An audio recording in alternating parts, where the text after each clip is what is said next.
আমার নিজের আপন বাবার ঘরে আমি ঘুমানোর পর ঘুমের মধ্যে আমার বাবা আমার সাথে যেভাবে কাজ করল। বন্ধুরা, গল্পটি সম্পূর্ণ শুনলে আপনাদের মেশিন দিয়ে টপ টপ করে পানি চলে আসবে, তাই গল্পটি সম্পূর্ণ শোনার আগে অবশ্যই কানে হেডফোন লাগিয়ে নিবেন এবং হাতের কাজ করার আগে হাতের কাছে অবশ্যই টিস্যু রাখবেন। নদী রাতে তার বাবার ঘরে যায় এবং তাকে দেখে তার বাবা জেগে ওঠেন এবং জিজ্ঞাসা করেন, মামুনি, তুমি এত রাতে এখানে কি করছো? সব ঠিক তো? নদী বলে, পাপা, আমার মাথায় খুব তীব্র ব্যথা হচ্ছে এবং আমি খুব ভয়ও পাচ্ছি। আমি কি তোমার কাছে ঘুমোতে পারি? তার বাবা হেসে বলেন, হ্যাঁ, অবশ্যই মামুনি, এতে কোনো সমস্যা নেই। তুমি আরামে ঘুমো, আমি এখানেই তোমার পাশে আছি। নদী তার বাবার বিছানায় আরামে ঘুমিয়ে পড়ে এবং তার বাবা তার মাথা স্নেহে স্পর্শ করতে থাকেন। এতে মেয়েটি তৎক্ষণাৎ আরাম বোধ করে এবং ধীরে ধীরে ঘুমিয়ে পড়ে। সেদিন তার বাবা কিছুটা মদ্যপানও করেছিলেন এবং পরে ধীরে ধীরে তার বন্ধুদের সাথে। আজকের গল্পটি আপনাকে অবাক করে দেবে এবং আপনি কল্পনাও করতে পারবেন না যে একজন বাবা তার নিজের মেয়ের সাথে এমন কিছু করতে পারে। আজকের এই সত্য গল্পটি মধ্যপ্রদেশের একটি ছোট গ্রামের। গ্রামে একজন মানুষ তার ৩ সন্তান নিয়ে বাস করত। তার স্ত্রী একটি গুরুতর রোগে আক্রান্ত হয়েছিলেন। দীর্ঘ অসুস্থতার পর তার স্ত্রীর মৃত্যু হয় এবং ১ বছরের মধ্যে ঘরের অবস্থা খুবই খারাপ হয়ে যায়। তার ২ মেয়ের মধ্যে বড় মেয়ের বয়স ছিল প্রায় কিশোরী বছর এবং ছোট মেয়ের বয়স ছিল ১৪ বছর। সবচেয়ে ছোট ছেলের বয়স ছিল ৯ বছর। স্ত্রীর চিকিৎসায় তার সব টাকা পয়সা শেষ হয়ে গিয়েছিল, যার কারণে তার আর্থিক অবস্থা খুবই খারাপ হয়ে পড়ে এবং সে ঋণের মধ্যে ডুবে যায়। এই আর্থিক অবস্থার কারণে দিন দিন তার অবস্থা আরও খারাপ হতে থাকে এবং ঘর চালানো তার পক্ষে কঠিন হয়ে পড়ে। বাচ্চারাও তাদের মায়ের স্মৃতিতে নিঃশব্দ ও বিষণ্ণ হয়ে পড়ে। তার জন্য বাচ্চাদের সামলানো চ্যালেঞ্জিং হয়ে উঠছিল। ঘরের দায়িত্বের পাশাপাশি বাচ্চাদের দেখাশোনা করা তার পক্ষে কঠিন হয়ে পড়ে। সে ভাবত, যদি সে বাইরে কোনো শহরে গিয়ে কাজ করে টাকা উপার্জন করে, তাহলে বাচ্চাদের পড়াশোনা মারাত্মকভাবে ক্ষতিগ্রস্ত হতে পারে। আর যদি সে ঘরে থাকে, তাহলে ঘরের প্রয়োজনীয়তা ও খরচ মেটানো সম্ভব হবে না। এই সব ভেবে সে বেশ চিন্তিত থাকত। তখন তার মনে একটি ধারণা আসে যে, কেন না দ্বিতীয় বিয়ে করে ফেলা হয়? একটি নতুন স্ত্রী ঘরের দায়িত্ব সামলাতে সাহায্য করতে পারে এবং বাচ্চাদেরও সহজে সামলাতে পারবে। আর তখন আমি সম্পূর্ণ মুক্ত হয়ে কোনো শহরে গিয়ে কাজ করে উপার্জন করতে পারব। সে এই ধারণাটিকে গুরুত্বের সাথে নেয় এবং ভাবে যে এটি তার এবং বাচ্চাদের জন্য সবচেয়ে ভালো হবে। সে তার পরিবার ও কিছু কাছের আত্মীয়ের সাথে পরামর্শ করে। সবাই তাকে বোঝায় যে একটি নতুন বিয়ে থেকে তোমার সমস্যা কিছুটা কমতে পারে, কিন্তু এই বিষয়ে তোমার অবশ্যই বাচ্চাদের মতামত নেওয়া উচিত। তারপর সে এই বিষয়ে তার মেয়ের সাথে কথা বলে। সে বলে, মামুনি, আমি ভাবছি যে দ্বিতীয় বিয়ে করে ফেলি এবং তোমাদের জন্য একটি মা নিয়ে আসি। এতে তোমাদের দেখাশোনাও ভালোভাবে হবে এবং আমিও বাইরে উপার্জন করতে যেতে পারব। তোমাদের মা এই দুনিয়া থেকে চলে যাওয়ার পর তোমাদের যে অবস্থা হয়ে গেছে, তা এখন আমার পক্ষে দেখা সম্ভব হচ্ছে না। বাবার এই সব কথা শুনে মেয়েটি একদম চুপ হয়ে যায়। তার মুখ থেকে একটি শব্দ বের হয় না। তার বাবা তাকে বোঝাতে গিয়ে বলে, দেখো মামুনি, যদি আমি উপার্জন করতে না যাই, তাহলে ঘর চালানো কঠিন হয়ে যাবে এবং আমি তোমাদের পড়াশোনা করাতে পারব না। এত বুঝানোর পরও মেয়েটি চুপই থাকে। বাবা ভাবে যে তার মেয়ে এখনও দুঃখিত, পরে অন্য দিন কথা বলবে। এরপর সে সেখান থেকে চলে যায় এবং মেয়েটি চিন্তায় পড়ে যায় যে, যখন তার বাবা দ্বিতীয় বিয়ে করবেন, তখন যে সৎমা আসবে, সে কখনো ভালো হবে না। সে এটি শুনেছে এবং নিজের চোখে দেখেছে। সে ভাবতে থাকে যে এখন তার বাবা তাদের সবাইকে খুব ভালোবাসেন। যদি তিনি দ্বিতীয় বিয়ে করেন, তাহলে সৎমা তাদের উপর অনেক অত্যাচার করবে এবং বাবাও তার পক্ষ নিতে শুরু করবেন। সেদিন মেয়েটি সারারাত ঘুমোতে পারে না এবং সারারাত এই সবই ভাবতে থাকে। যখন মেয়েটি পরের দিন কলেজে যায়, তখন পথে তার একটি বন্ধু মনিকা তার সাথে দেখা করে, যে তার সাথে কলেজে পড়ত। নদী তার বন্ধুকে তার বাবার দ্বিতীয় বিয়ের সব কথা বলে, যা তার বাবা তাকে বলেছিলেন। তখন মনিকা বলে, এটি খুব ভুল হতে চলেছে। যদি তোমার বাবা বিয়ে করেন, তাহলে তোমাদের উপর একটি বড় বিপদ আসবে। সৎমা সম্পর্কে তো তুমি শুনেছি যে তারা কেমন হয়। তোমার বাবা এই বিয়ে তোমাদের জন্য করছেন না, তিনি তো তার শারীরিক সুখের জন্য করছেন। তার তো শুধু তার জন্য একটি জীবনসঙ্গী চাই, যে তার শারীরিক ইচ্ছা পূরণ করতে পারে। তোমার বাবার শারীরিক ইচ্ছা তাকে খুবই বিপদে ফেলছে, এই কারণেই সে দ্বিতীয় তুমি কি কখনো ভেবেছ যে তিনি তোমার জন্য বিয়ে করতে চান?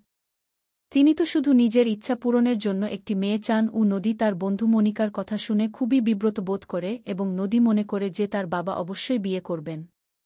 তখন মনিকা বলে, আমার একটি আইডিয়া আছে, যদি তুমি পারো। নদী বলে, তুমি আমাকে বলো, আমি আমার ভাইবোনের জন্য যা কিছু করতে হবে তা করব।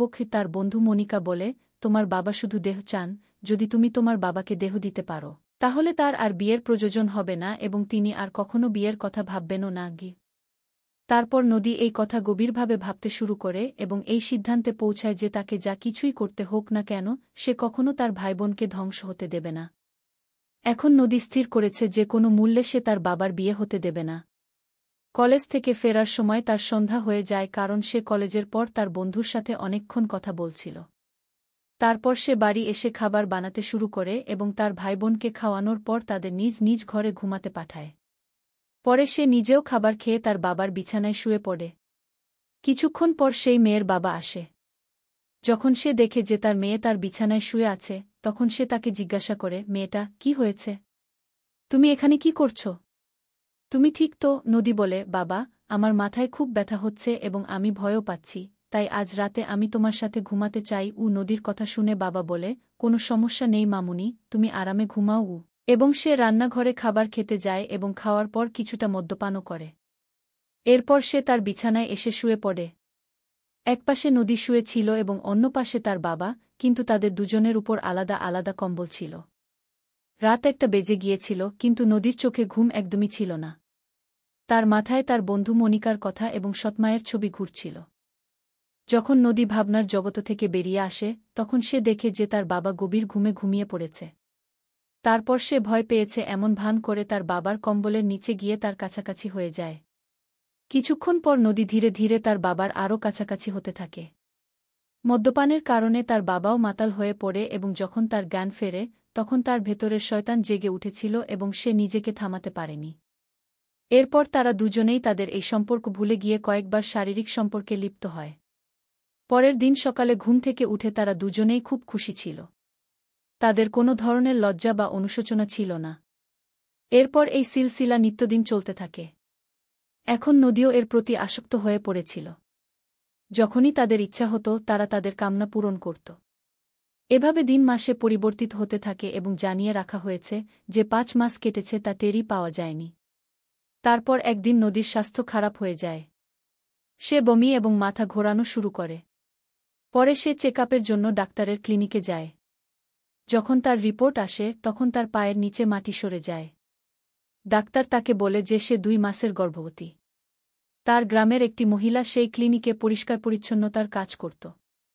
যখন সেই মহিলা এই খবর জানতে পারে, তখন সে পুরো গ্রামে ঢোল পিটিয়ে দেয় যে একটি কুমারী মেয়ে মা হতে চলেছে। ধীরে ধীরে এই খবর আগুনের মতো পুরো গ্রামে ছড়িয়ে পড়ে যে অমুক লোকের নিজের মেয়ের সাথে অবৈধ সম্পর্ক আছে। একদিন তার বন্ধু মনিকা তার বাড়িতে এসে নদীকে বলে, পুরো গ্রামে জানা হয়ে গেছে যে তুমি গর্ভবতী। তার বন্ধুর এই কথা শুনে নদী খুব বিব্রত বোধ করে এবং সে কিছুই বুঝতে পারছিল না যে এখন সে কি করবে। সে ভাবছিল যে এখন তার এবং তার বাবার খুব বদনামি হবে। সে কারো সামনে মুখ দেখাতে পারবে না। একদিন সন্ধ্যায় নদী বাজার থেকে কিছু জিনিস কিনতে যায়, তখন রাস্তায় গ্রামের কিছু ছেলে তাকে উত্ত্যক্ত করতে শুরু করে এবং অশ্লীল কথা বলে তাকে বিব্রত করতে থাকে এবং তার খুব মজা নেয়।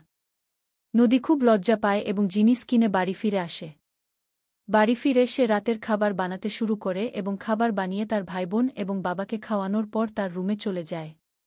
তার মাথায় শুধু একটাই কথা চলছিল যে তার এবং তার বাবার খুব বদনামি হচ্ছে। সে কখনো মাথা উঁচু করে বাঁচতে পারবে না। এইসব ভাবতে ভাবতে সে হঠাৎ উঠে দাঁড়ায় এবং দড়ি নিয়ে নদী জঙ্গলের দিকে চলে যায়। জঙ্গলে পৌঁছে সে নিজেকে একটি ফাঁস দিয়ে ঝুলিয়ে দেয়। একই গ্রামের একজন লোক জঙ্গলের দিকে যাও আসা করছিল। সে যখন এই দৃশ্য দেখে তার হুঁশ উড়ে যায়। কাছে গিয়ে দেখে সে একদম স্তব্ধ হয়ে যায়, কারণ মেয়েটি তারই গ্রামের বাসিন্দার মেয়ে ছিল। তখন সেই লোক এই খবর পুরো গ্রামে ছড়িয়ে দেয় এবং মেয়ের বাবাকেও জানা। মেয়ের বাবা এবং গ্রামের সব লোক জঙ্গলের দিকে যায় এবং তাদের মধ্যে কেউ পুলিশকেও ফোন করে দেয়। কিছুক্ষণের মধ্যে পুলিশও ঘটনাস্থলে পৌঁছে যায়। মেয়েটিকে নামিয়ে পোস্টমর্টেমের জন্য পাঠিয়ে দেওয়া হয়।